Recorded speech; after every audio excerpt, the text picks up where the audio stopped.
Bargarh town थाना अंतर्गत कटापाली शिव मंदिर चोरी होइथिबा घटना रे पुलिस जने महिला समेत 4 जन को गिरफ्त करिछि।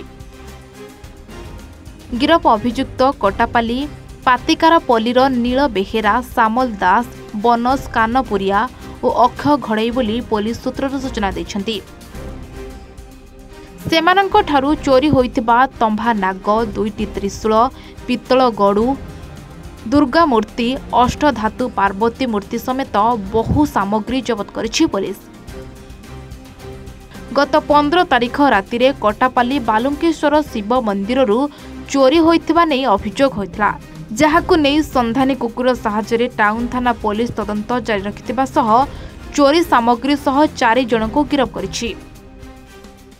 15/16/3/2024 राति रे हमर ये कटापाली जो गाँ अच्छी से कटापाली गाँव रे तांकर ग्राम्य मंदिर जोटा विलेज टेम्पल शिव मंदिर से शिव मंदिर तांकर पार्वती मूर्ति आउ जो नाग से मूर्ति अन्यान्य मूर्ति सब चोरी होता ए बाबद से आसिक गोटे रिपोर्ट करते 16 तारिख दिन 172 डेटेड 16/3/24 457/380 रे गोटे बर्गलारी केसटे होता अननोन आक्यूज से जान नथिले किए करछन्ती बोली से रिपोर्ट कला परे से केस रो इन्वेस्टिगेशन करबा समय एसपी साहब मो निर्देश रे हमर टाउन थाना रो 2टा टीम होता आईआईसी को लीडरशिप रे गोटे आउ एसआई सुशांत साहब को लीडरशिप रे गोटे 2टा टीम करिक से केसटा को इन्वेस्टिगेशन करूथले।